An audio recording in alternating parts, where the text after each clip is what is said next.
Dakota, the boiler room to crush the undefeated 3-pound Martin's Hot Dish Challenge. Is there a time constraint tonight, or are you 30 minutes. Oh. If I can tackle this tater tot casserole in 30 minutes, I get a sweet bomber hat. I think the tots is gonna be the hardest part. It's a lot of weight, a lot of weight. Hot Dish, you ain't got nothing on this. For years, Food's army has grown unchecked. Oh my God. Bigger, Wow. spicier, bolder. What is that? But a hero rises, That's tremendous. ready to taste the nation's most epic eats. I'm Casey Webb, Yes. holding the banner of man and armed with years of experience in the restaurant industry. Casey! Casey! I go into battle. Bring out the steak. Food, your days are numbered. It's gonna be a wild ride. The mighty Casey is at the plate. This is Man vs. Food.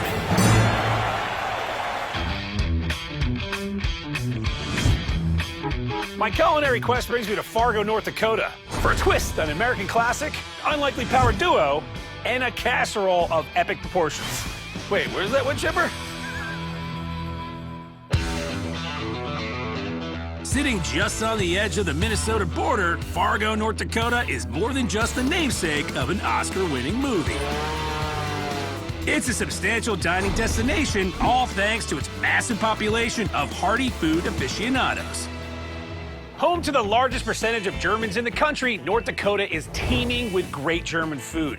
But when Fargo locals want the very best, they come here to Wurst Beer Hall, where they're serving a classic German dish with a delicious American twist.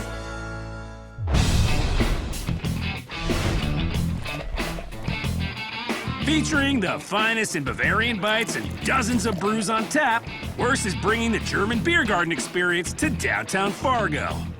So there's over a dozen different sausages to choose from.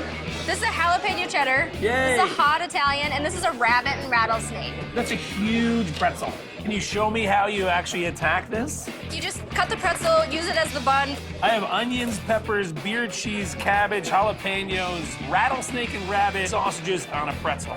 Do we want any mustards? What? Like yes. stone ground mustard, honey mustard, Dusseldorf. I want Dusseldorf. That's so good. Wurst also puts their own sausage spin on some sandwich classics like this Pennsylvania favorite. This is a Philly cheesesteak. That's not steak, though. Is it cheese on it or in the sausage? In it.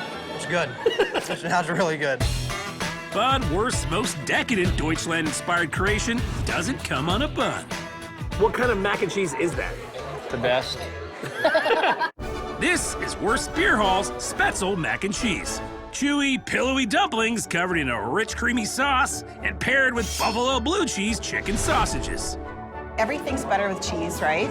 Yes. So why not put cheese on dumplings? Because they are a dumpling. Right. What makes Spätzle a great vessel for cheese? There's just that dense, thick, stick to your bones consistency. We have a lot of experience eating this. And this dish gets high marks from the toughest mac and cheese critics. So not only do you get mac and cheese, you're getting sausage on the side. Oh, good. There's a little kick. That's spicy and this is creamy. It's a good mixture. You see where we're going here. You approve? I approve. I'm eating more. Yeah, no, eat. I don't think she's sharing, so I'm gonna make my own. Hey, Lisa, how are you? Hi. Hi. Saw that knife. I got a little scared. So what are we making today? We're making Spätzle mac and cheese with buffalo blue sausage. We're gonna start with our sauce. We got 2 pounds of butter. We got our double boiler going here. So using double boiler, which is an indirect way of steaming the top pot so the actual butter doesn't burn. Then I'll take the wet ingredients. 6 cups of milk, 4 cups of heavy cream, garlic, and then our white wine. Why wine? That's a beurre blanc sauce, and wine always goes in beurre blancs. Next, we add the cheese, 10 pounds of it. This is a white American. As the cheese gets super melty, we start the Spätzle, a centuries-old German staple. The Spätzle, they're basically an egg noodle. They're softer and more moist than your typical pasta. Start with our dough. We got 3 cups of flour, some salt, 3 eggs, and a cup of milk. Stir these together. Then we break out the heavy machinery. Okay, so what is this exactly? Spätzle maker. So we drop our dough into the hopper. Yep, the dough will Oh, look at that. go through the grates. You slide it back and forth. And like 45 seconds, they start to float. We have our Spätzle. We grill up our buffalo blue cheese brats, then back to the sauce for one last bit of heat. The cheese is melted, and we'll add our pepper, So a little bit of bite. and we're ready to plate. How much cheese do you want? Probably almost a full ladle's worth. This is the only ladle that was over there. Lisa slices the sausage, tops it all off with toasted breadcrumbs and parsley, and it's time for me to lay the smackdown. Woo. Whoa. The Spätzle is somewhere between a noodle and gnocchi. It's soft. It's really, really moist. The cheese sauce is so creamy. 10 pounds of cheese. That's what 10 pounds of cheese gives you. I see why you use the white wine. It makes such a difference because it's such a richer flavor. I love the heat from the sausage, and it just balances out because it's creamy, it's hot, it's creamy, it's hot. I love the crunchies on top. It just adds a little more texture to it. I just need more mac and cheese in my mouth.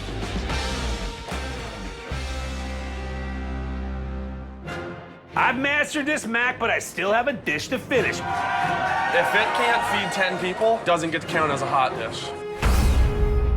Marge's hot dish, watch out, because I'm gonna drop it like it's hot. Bam! Bam! One more time, we got it! Bam! Watch out, Margie!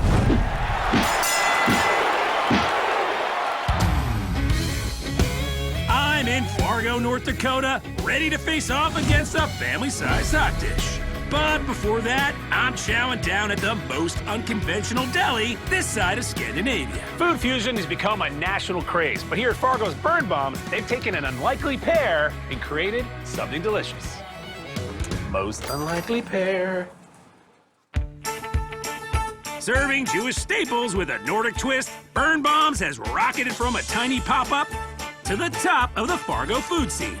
I grew up in a Jewish neighborhood. It reminds me of food from home, but it has a sort of Scandinavian Fargo influence to it. There's a lot of similarities between the They two. overlap quite a bit. Like there's gravlax on the plate here. It's their take on lox and bagels. Gravlax with the Scandinavian influence. It's basically cured very much like lox are, but with sugar, dill, salt. Oh my. It's good stuff. And with a menu full of inventive eats like the Nordic lamb challah sandwich, diners are rolling in from Fargo and beyond. That's a hearty sandwich. I drove 250 miles just to get this food. Come on. Yeah. So lamb meatloaf, pickled onions, lingonberry on And then a challah bun. Challah buns. Holla, bottoms up. That's so good. But it's the lingonberry blintzes that have me feeling the burn bomb. Crispy on the outside, creamy on the inside, and served with a tangy berry sauce straight from Sweden. This is the breakfast/dessert crossover of my dreams. It's like a crepe cheese pillow with lingonberries and powdered sugar on top. Sweet, savory, tart. It's got everything, man. So blintzes are traditionally something of the Jewish influence, right? And then you're taking the lingonberry, which is pretty common up here. Swedish, Norwegian. Again with the lingonberries. Lingonberries? The lingonberries are just all over the place. If like a cranberry and a blueberry had a baby. Well, I'm sold. Time to meet Andrea, queen of the blintzes. Hey, Andrea, how are you? Hey, Casey. Good to see you. I like your hat. Thank you. You like my hat? I'm gonna take it off. Burn Bombs began in 2016 when Andrea and her husband mixed their family food and family names. His last name's Bernath, mine's Baumgartner. So Burn Bomb. So he's Burn and you're the bomb. So he's Jewish, I'm Nordic German. And what we found is that there is this place where they overlap.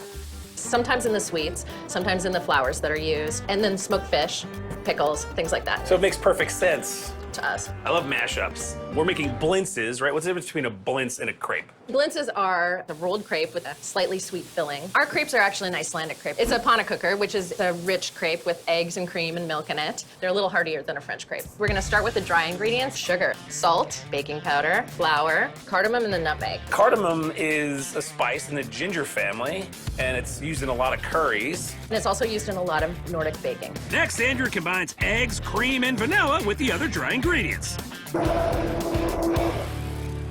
Now to cook the pannekuchen. This is my dad's special apron. May I have some help? Put the blintzes down, sir. So we've got my grandma's old pannekuchen pan, butter chunk. Just do like this. Yep. And then you're gonna take one ladle. Yep, and I sort of tilt the pan when you ladle it in. That gets it all the way around. So you wait until it looks kind of dry on the top. Flip it? Yep, you did it. Woo! You did a great job. Yeah, that's done. Woo! Oh my gosh. Then what are we doing next? We're gonna make the filling for the blends. We mix cottage cheese, cream cheese, sugar, vanilla, lemon zest, and egg yolks. Let's blitz these crepes. We add the filling, fry in butter, and finish them off in the oven. Look at how beautifully you browned that. The blintzes are plated over sweet and tart Swedish lingonberry sauce. What's that? That's the powdered sugar. Of course it is. Look at this. That's a thing of beauty. Thanks, Andrea. Thank you. Now it's time to blitz. Blintz.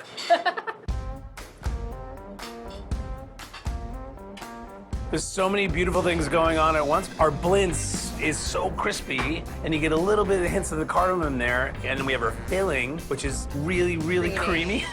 I love how tart the lingonberry is, like cherries tart, but sweet. It's a little dessert heaven that I would have for breakfast. Thank you for giving me a little tour of Scandinavia. You're welcome. With some Jewish roots. Yeah, this is the bomb. Burn bomb. This crepe takes the cake, but I got a dish about a challenge ahead. It's hot dish. It ain't easy. It's hard. Way too much for a normal person. Marge's hot dish, you're no match for this hot dish. Right, Chef? Right.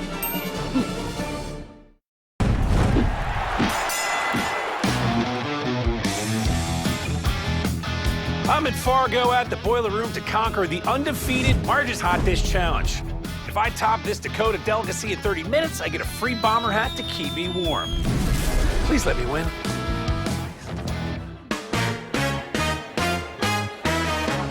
Located in the heart of town, in the historic Loretta Building, the Boiler Room gets its name for a reason. We're in basically a boiler room. Pretty much. We're in the basement, and there's pipes everywhere. Industrial look.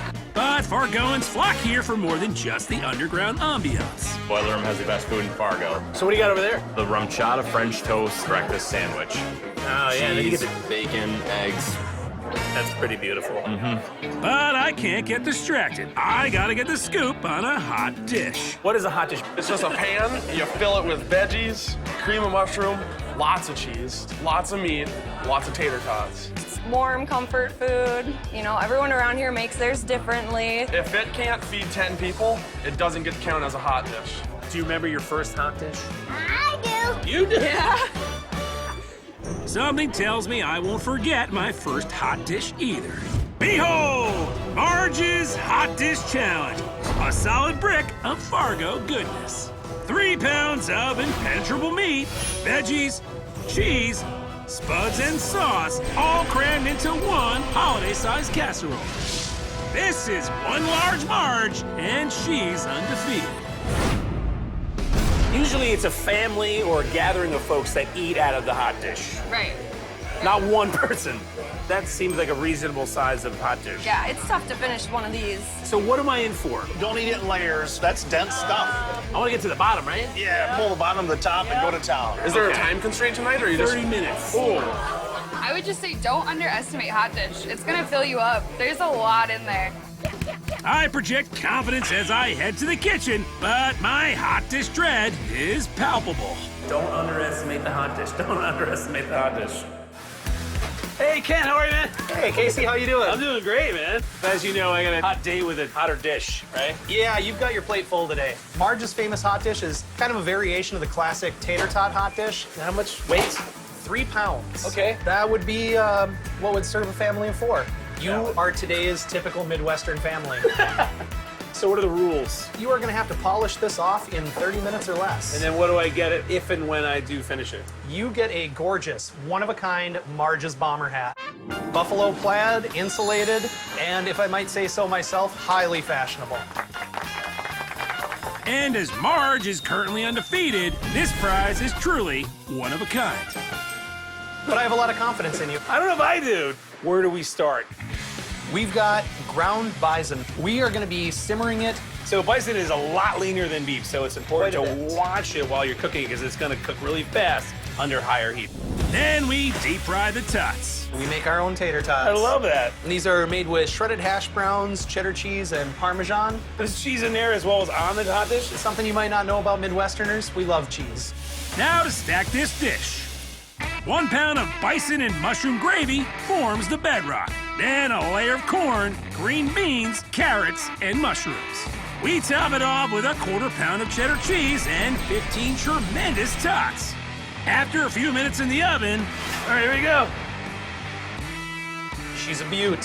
Hot dish challenge, I'm dishing out a W.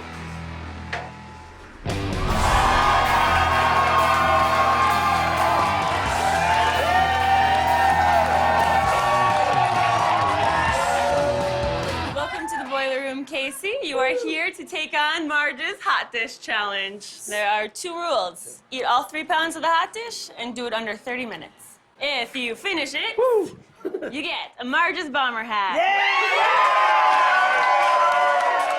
5, 4, 3, 2, 1! I dive fork first into the solid slab, pulling the hot bison meat to the top of the pile. Then I smash the spuds into the mix, hoping to scatter all the thick starch. It's hot dish. It ain't easy. It's hard. Way too much for a normal person. Muscle through it. Hot dish. Hot dish. Hot dish. All this meaty, cheesy chow is shaking off the North Dakota chill. But digging through this dish is like shoveling into concrete, and time is ticking fast. I think the tots is gonna be the hardest part. It's a lot of weight to the tots, but he's got this with the hot dish. Come on, Casey! Come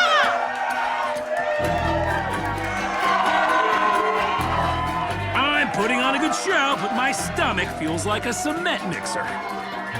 Can I destroy this deep dish, or is Marge's next victim me?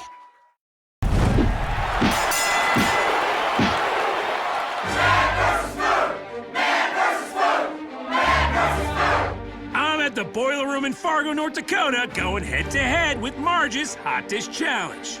If I can beat this colossal 3-pound casserole, I get a hat to keep me warm. But this contest has quite the penalty.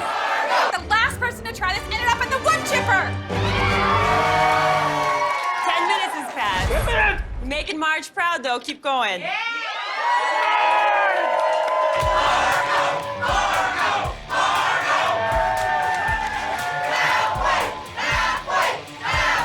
I'm making great progress, but the tots continue to taunt me. Tater's gonna take, you know what I'm saying? The food is finally settled, and I fall into a starch stupor.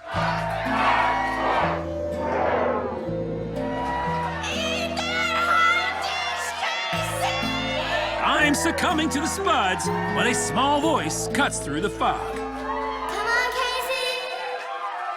Come on, Casey, you can finish it! I snap out of my daze and take in the energy pulsating from the crowd. Come on, Casey, eat it!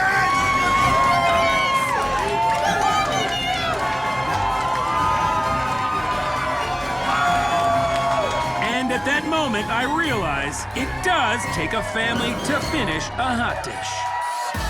No more tots! No more tots!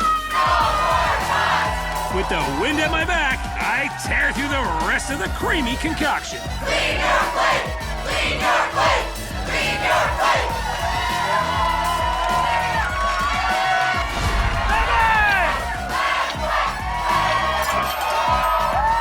Marge, you've met your match. I I present to you the Marge's bomber hat. I'm